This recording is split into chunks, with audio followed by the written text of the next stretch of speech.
Come along with us as we explore the broad world of preservation and the work being done to preserve, interpret, and save our past in a 21st century world. From aquaculture to historic foodways to forensic modeling, we're talking weekly with experts from across the globe. This is your host, Nick Redding. Welcome to PreserveCast.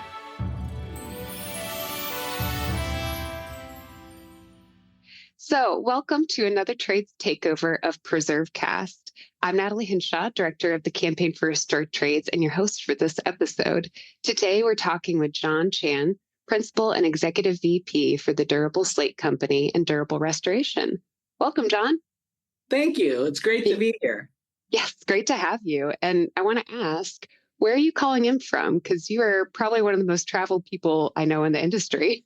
I'm actually in Augusta, Georgia right now. We've got a couple projects here right next to the golf course that we're working on.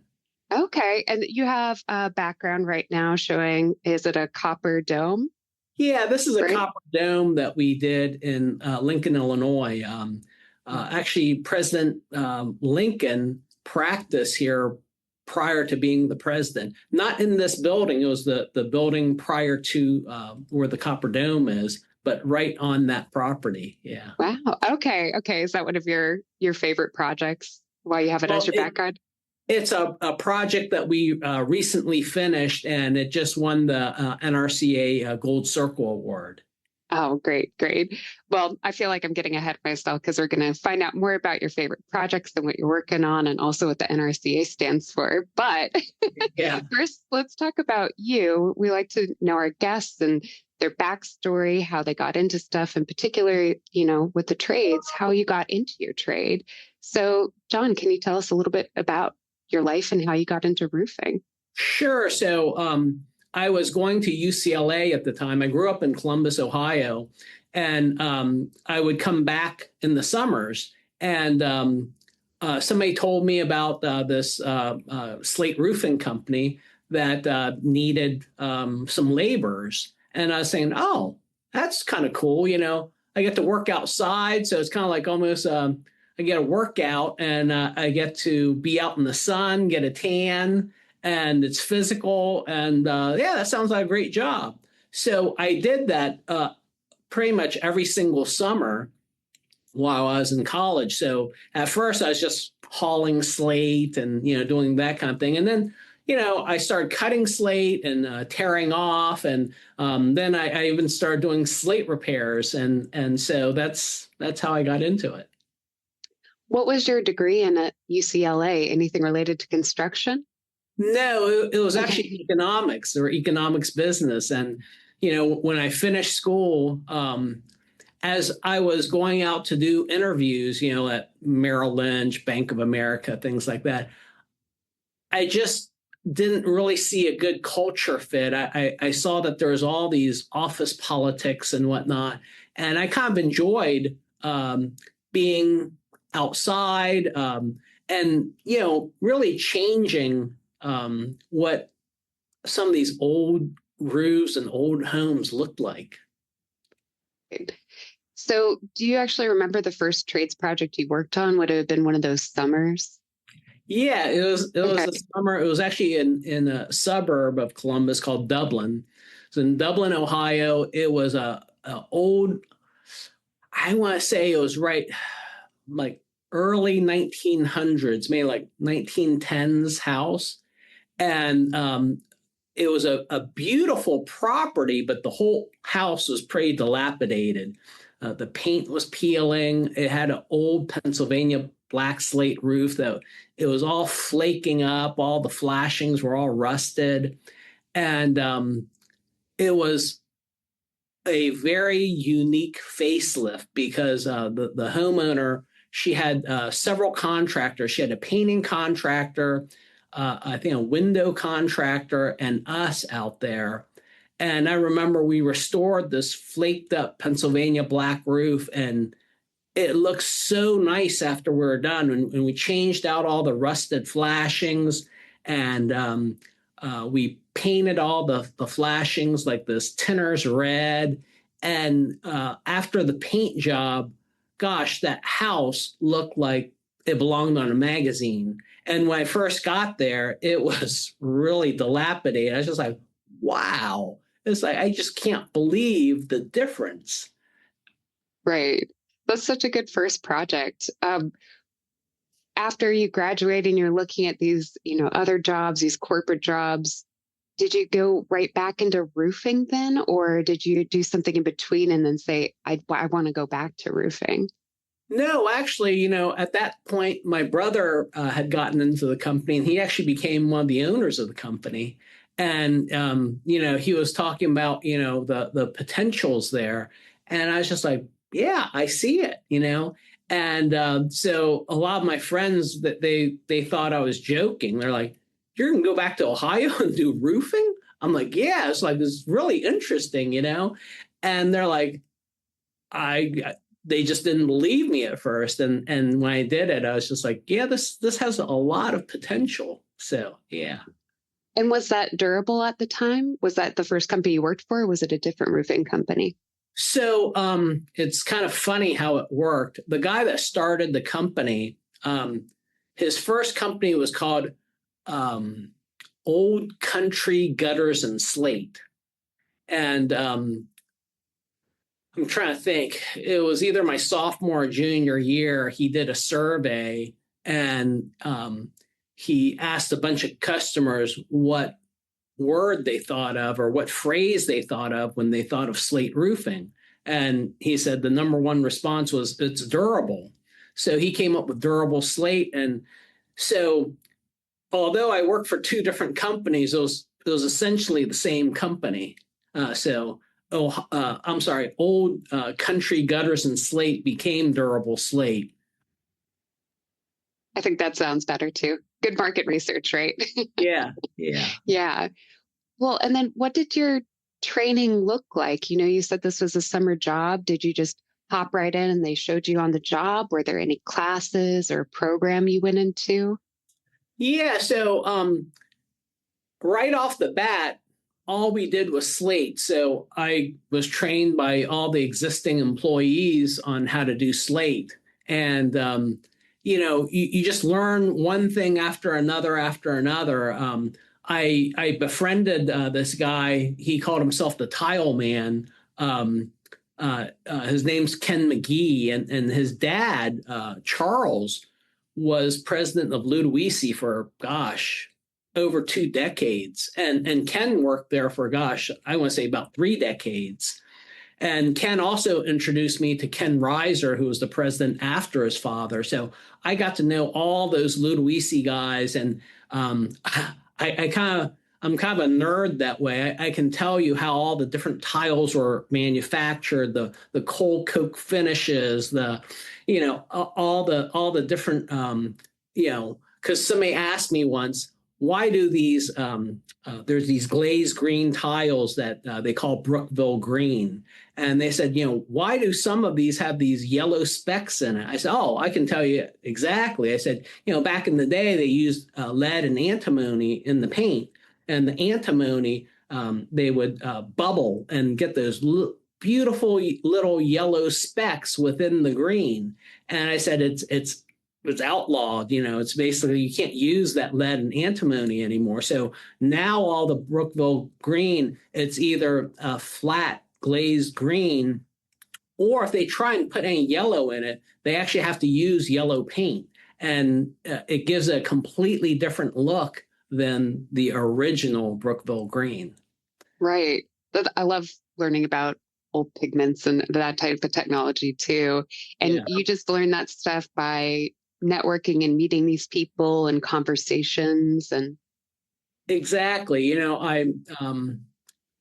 as I was saying, I'm kind of a nerd that way, so I know a lot about the details of historic roofing, like how things are made or quarried, or what's the difference between one quarry to another. I remember somebody asked me once, they sent me these pictures of these slates that were on a roof in Texas.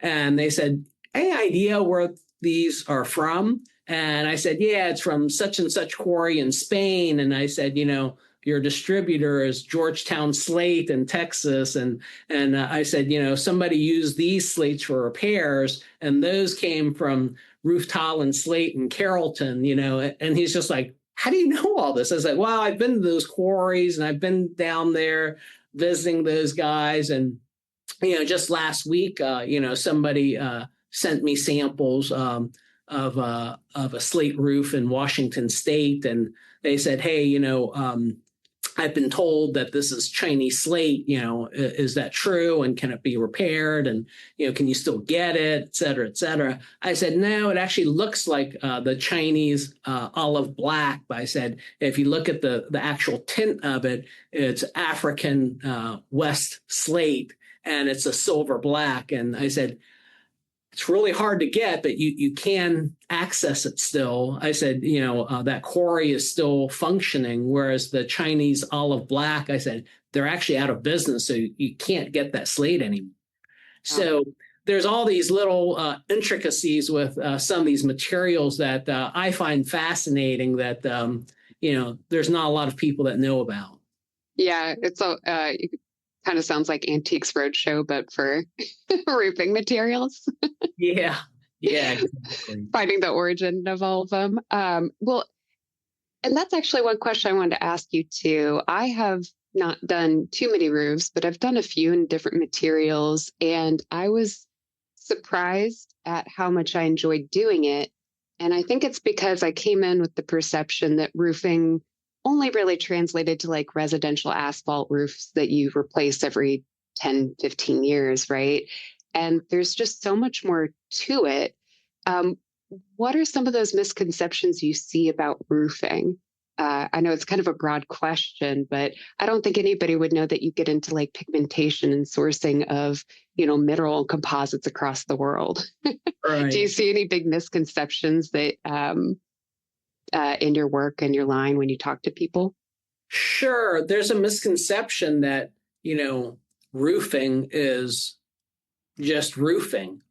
Your historic roofs, your slate, your clay tiles, your sheet metal roofs, and your wood roofs, you can't just hire any roofer to do that.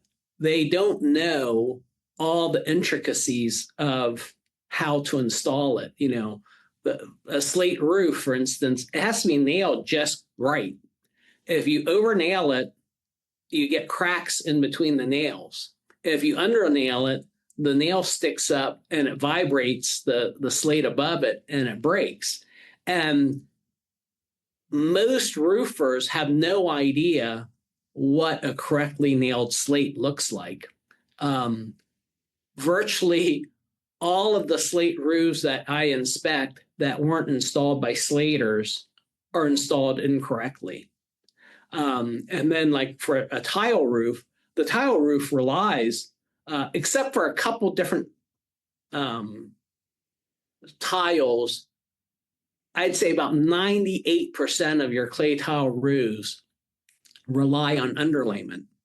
And your underlayment has to be done correctly and also has to work within the system that it's in. If you're building a new house in Florida, sure, you can ice and water shield the whole thing and put your clay tile roof on. If you're working on a 1920s house in New Orleans and you put ice and water shield on the whole thing, well, it's going to condensate. And what you're going to have is it's going to look like it's leaking. Here's a funny one. I was at a house in New Orleans and this lady said, hey, I got a new tile roof after Katrina and, it's leaking and it won't stop leaking. And the roofer's been out here many times. Can you look at it? And I went out there and I said, yeah, it's not leaking. And she goes, well, it's obviously completely sopping wet. She says, put your hand on that. I said, I understand that sopping wet. I said, look at your house. It was built in the 1920s. You finished the attic. You've got your AC cranking in here. They ice and water shielded this whole house. I said, when's the last time it rained? She said, about a week and a half or 2 weeks ago. I said, yeah. Do you think that rain from, a week and a half or 2 weeks ago is causing all this? I mean, it's dripping, it's so wet, it's dripping. Do you think that the rain is actually dripping from, a couple weeks ago? And she's like, well, I guess it wouldn't be. I said, yeah, it's because of the condensation. And she said, how do I fix that? I said, well, that's another story. I said, what we're going to have to do is we're going to have to open this up and cut vents into the roof and ventilate everything so that the air moves and you don't have this huge difference in temperatures. And I said, it's kind of like you put on rubber gloves. You put on rubber gloves and your hands sweat. So, yeah, she understood that after a little while. That's a great analogy. I'm based in Savannah, so it's not 100% the same as New Orleans, but we have very similar humidity and environments we have to manage too. And there's a lot of misunderstandings about that. So I'm going to take that analogy if you don't mind. Yeah. But I think that really speaks to how we have to view these buildings, especially historic buildings, as systems. And you can specialize in roofing, but there's so much more to it than just that, and understand the environment and the differences and all of that. I think this is a good question to ask you because you mentioned New Orleans. You all have worked so many different places, so many interesting and amazing buildings into, Europe. Do you have a favorite project that you've worked on? Gosh, a number of people have asked me that, and I like certain projects for certain reasons. It's almost like travel. People ask me, you've been all over the world. What's your favorite city? I was like, well, I like this place for this. I like this place for this. Yeah, we worked on a lot of interesting places. I guess I can name off some of them. St. Mary's Steeple in Columbus, Ohio. That was the very first steeple that we ever worked on, and that was back in the early '90s, and that was such a cool thing to be up so high because it was about 160 or 170 feet tall. So you get this beautiful scene of all of Columbus downtown and everything. So that was a great one. The governor's mansion in Columbus. It was great having the governor walk out in his durable slate sweats, and it was so interesting because they really loved us, and he and his wife would jog through Bexley in their durable slate sweats. And I remember asking somebody, I said, how'd you get our names? Are you kidding me? It's like the governor and his wife jog right by my house every day with their durable slate sweats. You've got durable slate, in big caps running down their legs. I said, oh, that's pretty funny. So that was a cool project. The Red House, which is Trinidad's House of Parliament. That was a really interesting project. It's down in the Caribbean, and the place we stayed was the Grand Hyatt right on the water. So it was just like a 2-block walk to the Red House. So that was a really cool project. We worked in Lima, Peru. Gosh, we've worked on so many interesting projects, old presidential houses, embassies. Yeah, we've worked on a lot of really interesting projects.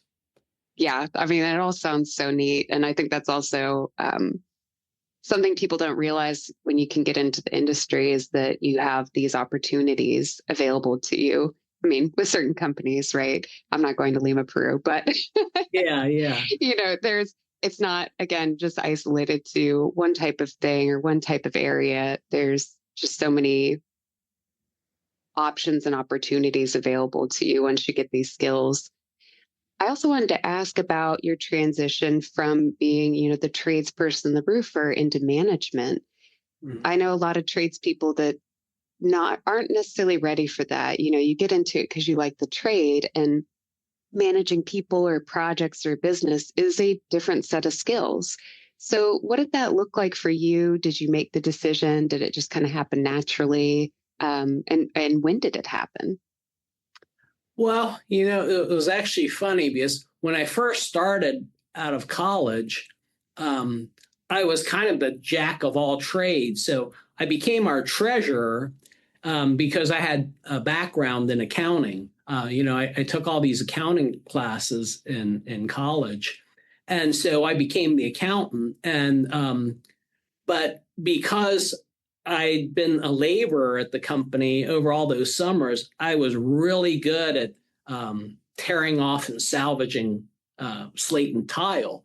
So I was tearing off all these roofs. And the interesting thing is, you learn so much by tearing off. You saw what failed, why, and all of those oddities on where water would travel and what occurred. And so the funny thing was, I started writing a bunch of courses for the company on how to do slate repair, how to identify slate and tile roofs and what they were.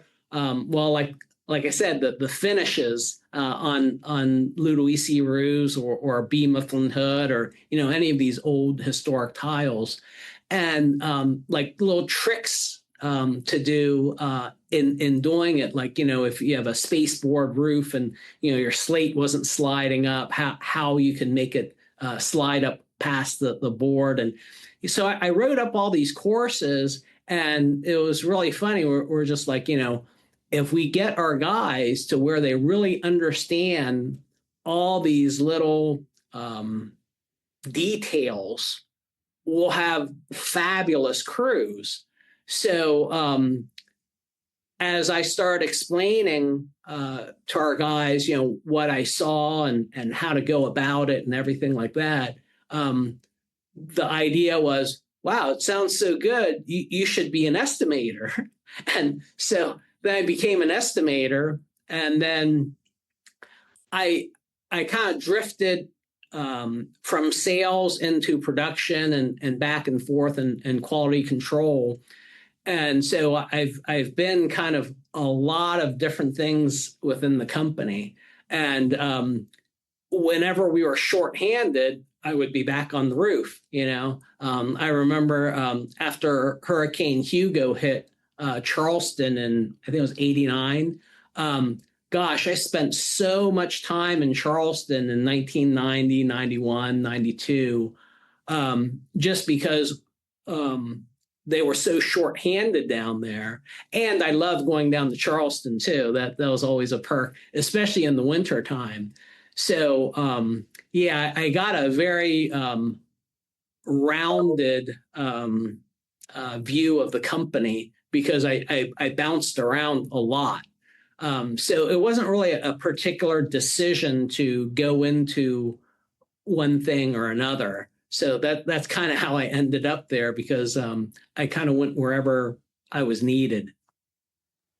That's really interesting to get that breadth of experience too. And I always see a value of people who have been in the trade and on the project sites being involved in the management or the estimating, because like you said, you get such a deeper understanding of why things fail, how to plan for the failure, how to incorporate that into the estimate, right? Right.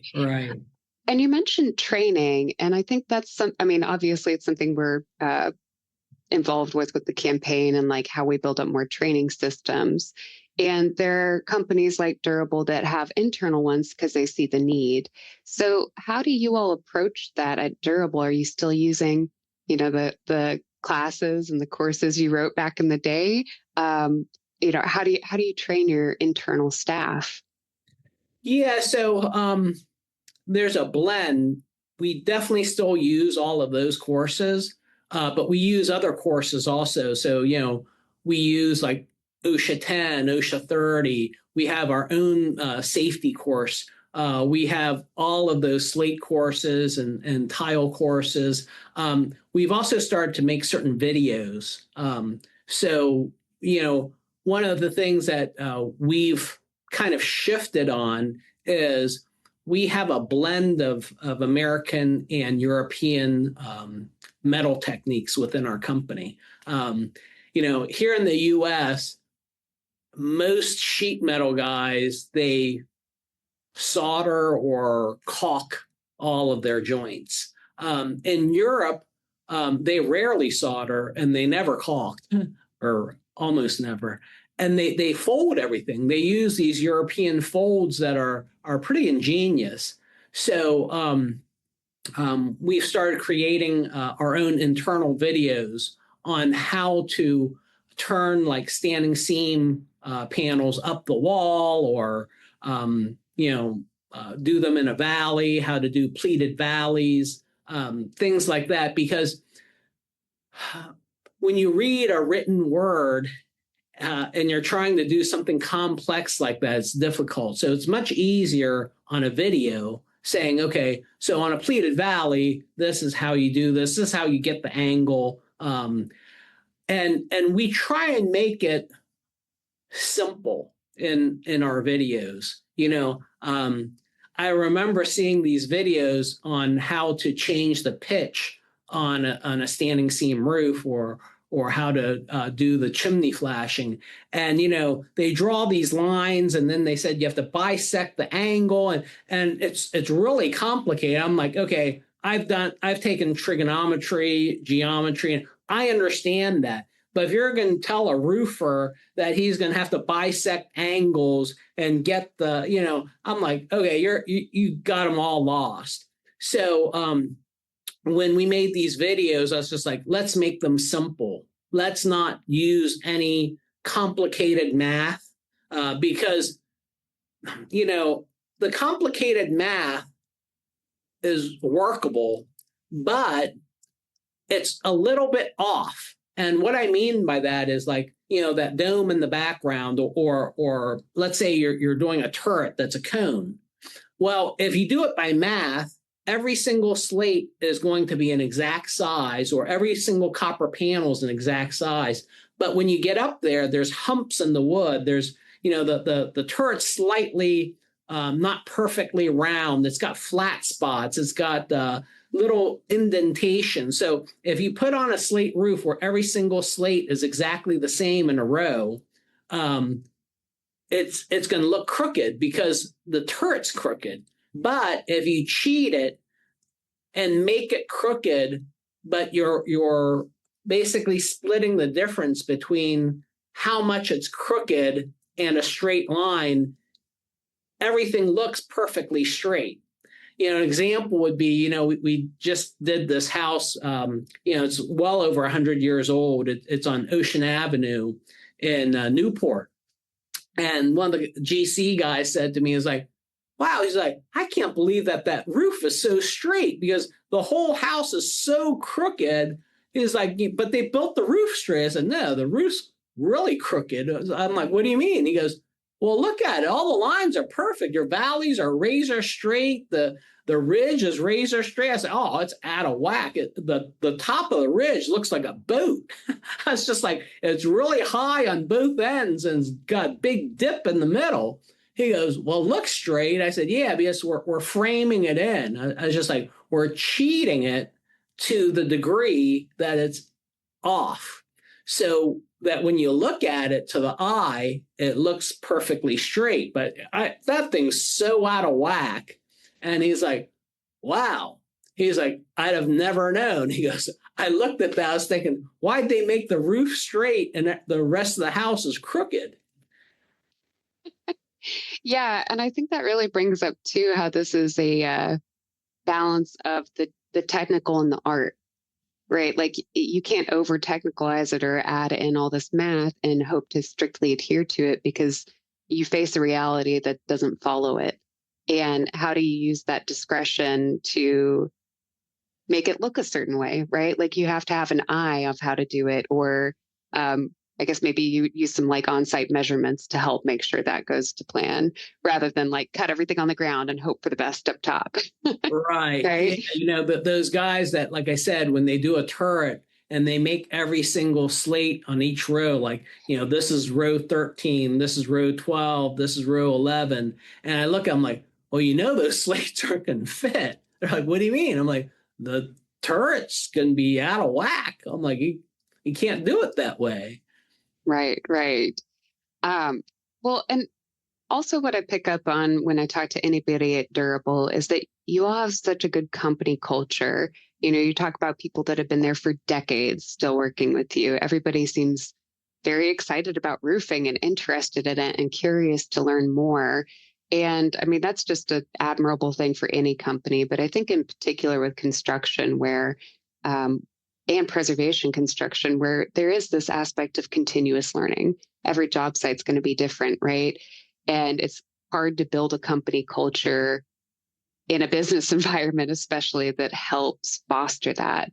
How do you do that at Durable? Like, how do you approach that idea of company culture and imbue that in with the employees as well? Well, with employees, with people in general, if they understand and know how to do everything, they feel strong, they feel confident, they attack things with a vigor. So we make sure that we train everybody right off the bat.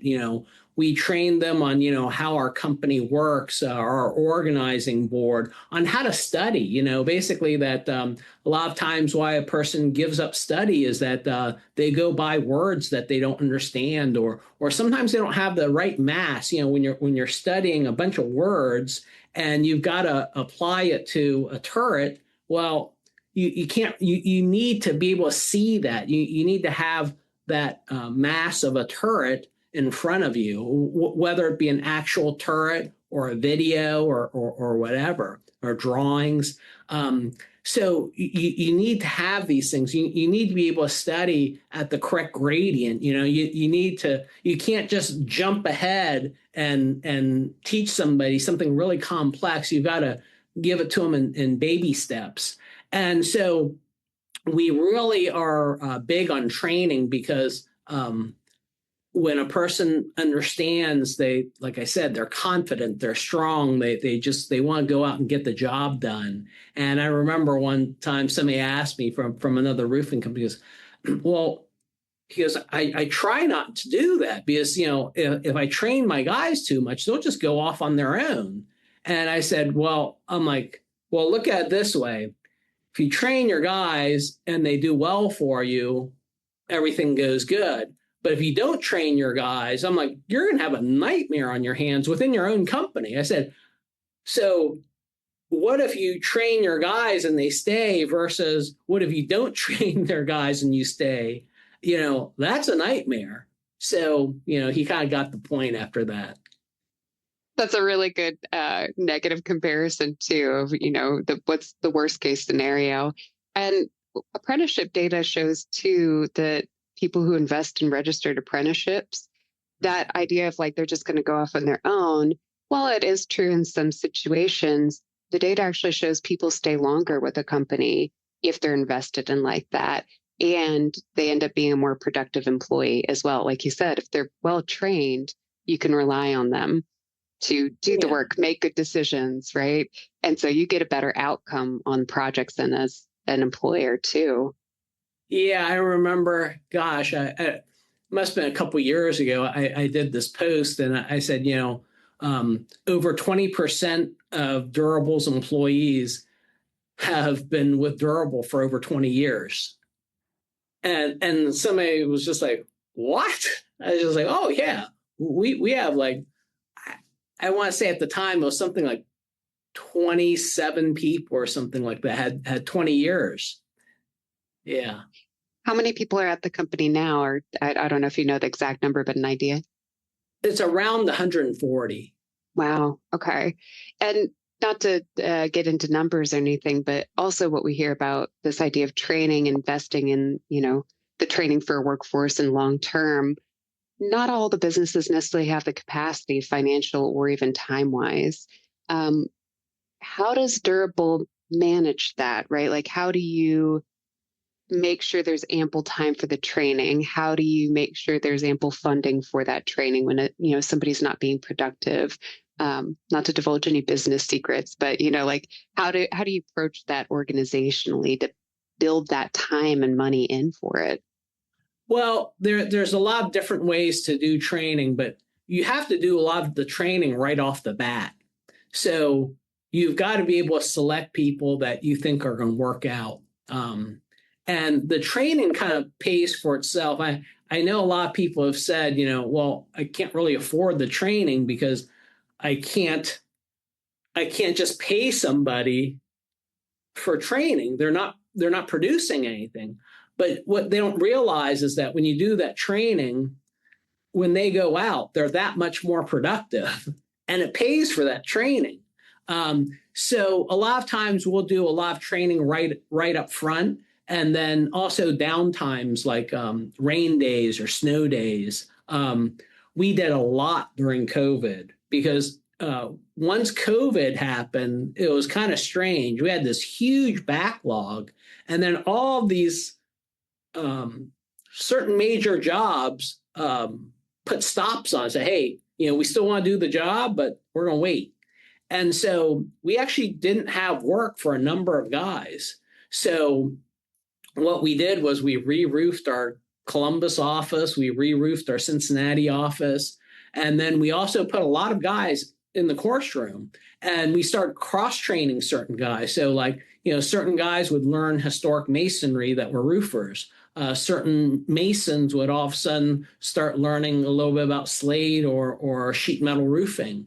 And, guys that were maybe like sheet metal roofers, they would start learning some of the European techniques. So there are a lot of different things that we did during COVID. And basically, it's where you have downtimes where you can implement some of that training. You just can't go haywire with it. I mean, you can't just train and not get any production. But if you can intersperse that training within the production, it works well. Right. Do you ever have to integrate that in any of the projects? I think it's one thing for a company with 140 to be able to build some of that in and make projects go forward.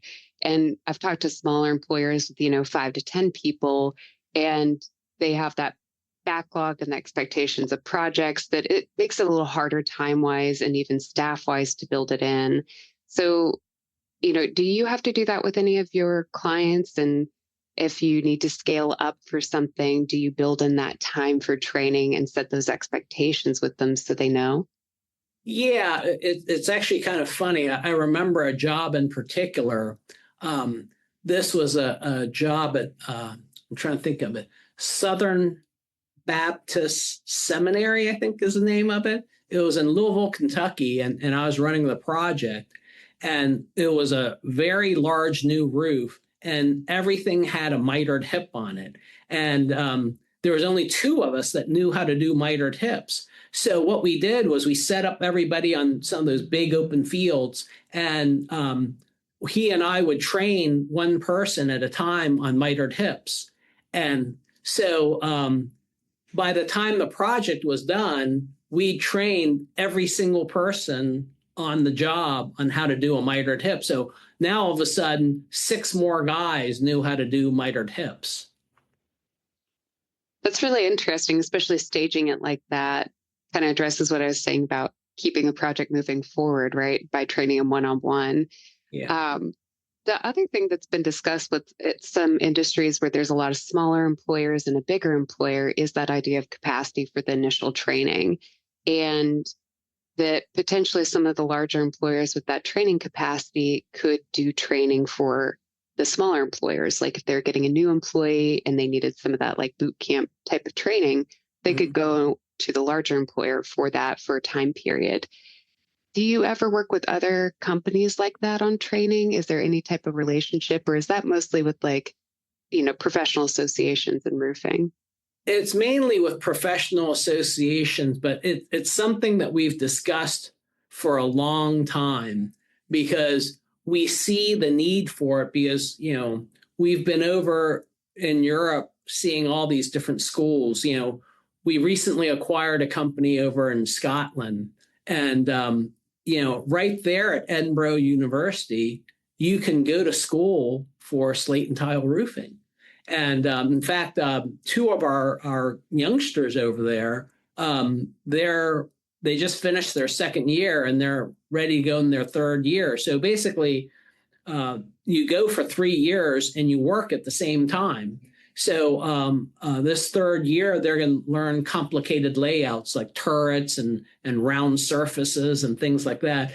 And that's so needed here in the United States. So we've discussed that having slate, clay tile, and sheet metal roofing training. We just haven't gotten to that point because we think that it's absolutely necessary here, but we don't really have that luxury quite yet. Are there any schools that teach roofing in the U.S.? It seems to be predominantly industry, on the job, and professional association level training. I'm actually not aware of any schools that teach roofing. There aren't any schools that teach roofing. I mean, like the SRCA has, their basic slate training.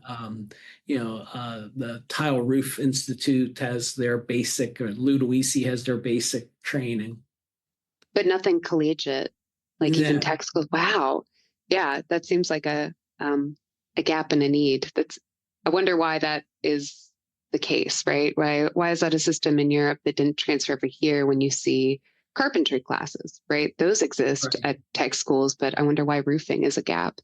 I'm not really sure. I did discuss this with the American American Building Arts College down in Charleston. I did a summer thing for them where I did a demonstration and I did like a 1-day class. But I'm not sure that there's such a demand for it here in the U.S.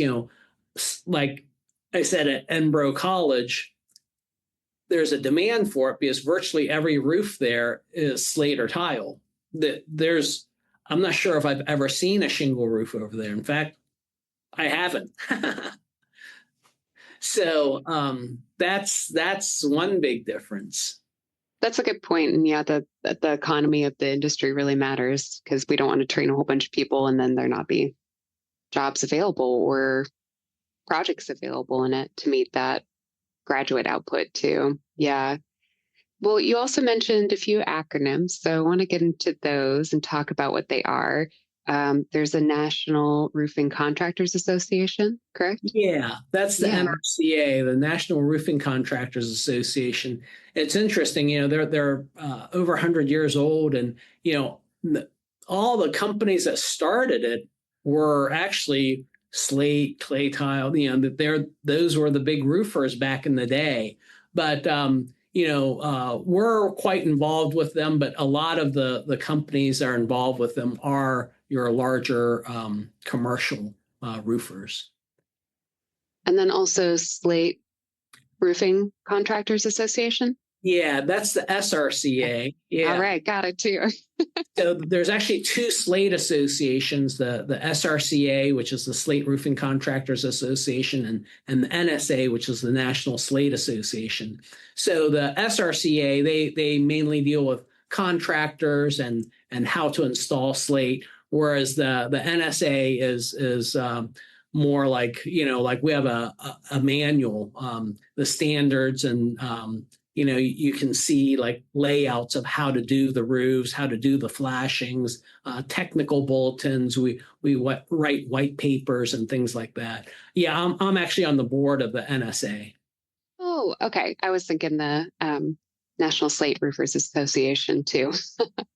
Gary Howes, he's on the board, and actually he's the chairman of the SRCA, and he's actually on the board of the NRCA too, I believe, or he just got off one or the other.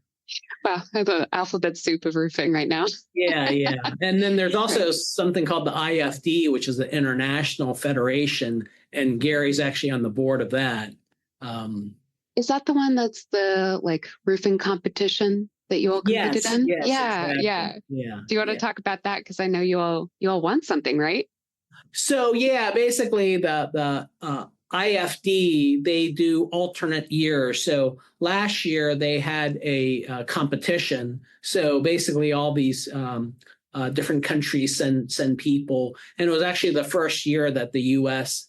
Entered it, and we were tabbed to be the steep slope entry. And then, like I said, every other year they also have the awards. So this next upcoming year, it'll be in Bratislava, and this will be an award year. So basically, people pick their best projects over the last 2 years, and it gets submitted. So the roof that you see behind me, that's being submitted by the NRCA for sheet metal roofing.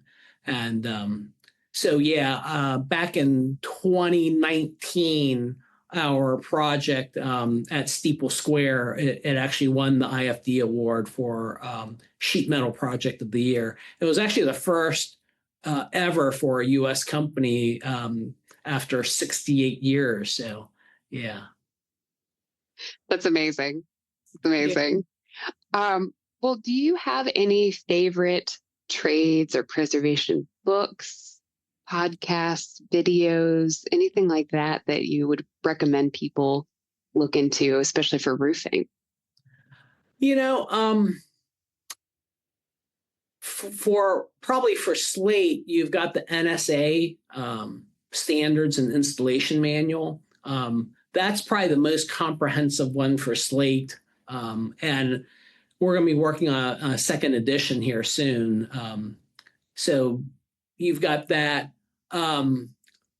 For clay tile, I actually don't know of one. There should probably be one written. And for sheet metal, you've got Copper for Common Sense. You've got the SMACNA manual. SMACNA, here's another acronym. It's Sheet Metal and Air Conditioning Contractors of North America. They have a very good book. Probably the best book, and this one's not super easy to find. It's a guy named Yuri. He's from I want to say the Ukraine. He's got this 3 or 4 volume set. I have it at home. I'd pull it out and show you, but it's really comprehensive on how to fold sheet metal. And it's really ingenious. You see these guys, they make these folds, and, they just throw them right in against, a wall, a chimney, a window, changing pitches, and you're like, wow, that's some really wild origami, And some of these guys are just amazing. We've got a couple that work for us, and Alex, he just eyeballs something, and he just starts folding, and he just plops it right in place, and it's just like, oh my gosh. Origami is such a great description for that. I always thought like present wrapping when I was doing some of the flashing. I was like, oh, it's kind of like how you would cut things and fold for a present. But I think origami is probably a little bit more descriptive, especially as you get more complicated, like you're saying. And if people want to learn more about you or about Durable Slate, is there anywhere they can go to find out more? Sure. Yeah. I mean, our website, durableslate.com or durablerestoration.com. We're also on Facebook, LinkedIn, or even my personal. I post stuff all the time showing our work and, different interesting things, like when we did the Norwegian embassy, for instance, they wanted pre-patinaed copper, and it was 20-ounce copper. Actually, it was some parts were 20 and some parts were 24 ounce. And the way they drew it, it wouldn't work. I said, you have these really long panels. I said, it's going to oil can.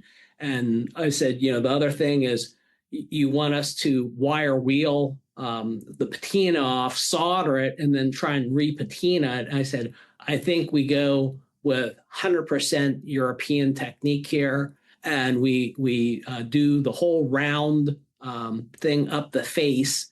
And then we put in what we call a bread pan. Basically, we fold the copper panels so that there's no solder seams, and we lock it across the top. And that way it will expand and contract without oil canning. And because of the placement of the bread pan, you won't even see, nobody will even know that exists. You'd have to be on the exact top of the roof to even see it. It's just over the crest. So, when you see it from the front, it just looks uniform. And when you go to the back, it looks perfectly uniform. So, there's different things like that are, well, they're pretty interesting, They are. Did you still end up pre-patinaing it and then doing that? Yeah, it's all pre-patinaed and everything's folded. So, where it changes pitch into the wall, where all the pitch changes, they're all folded, and there's none of those parts are soldered. So, yeah, because, that's such a pain, because when you wire wheel it and solder it, how are you going to get a matching patina back? You're not. I forgot that. Yeah, that way you wouldn't have to solder, and so it became a non-issue. Right. Thinking, yeah, good problem solving on the time, Yeah. Well, I'm going to ask you another difficult question to close out. Uh-huh. What is your favorite historic place or historic site? Ooh, that's a tough one. I really love Mount Vernon and Monticello. It's just such an amazing foresight of our founding fathers, all the different things that they did. And anybody that goes there and listens to what they had to accomplish, how they went about it, I mean, it's absolutely fascinating. So, those are a couple, but, we've also worked on so many, when you hear the stories of what a lot of these people did back in the, 1700s or 1800s, it's so fascinating. That's why I love restoration. And Mount Vernon was one of the first historic preservation movements, inspired in the U.S. So not only is it a great historic place, but, it's got a historic place in preservation too in the country. Absolutely. Yeah. Yeah. Well, thank you so much for talking with us today, John. This is a great episode, and I appreciate you making the time out of your busy schedule and your busy travel schedule. Absolutely. It was great seeing you. All right. Thank you. Okay. Thanks for listening to PreserveCast. To dig deeper into this episode's story, head over to preservecast.org for show notes and our collection of previous episodes. Don't forget to engage with this podcast by subscribing, commenting, and leaving a review. Follow along on Instagram, Twitter, and Facebook at PreserveCast for even more. PreserveCast is currently recorded in Walkersville, Maryland, and sponsored by the 1772 Foundation, and powered by Preservation Maryland. Thanks for listening, and keep on preserving.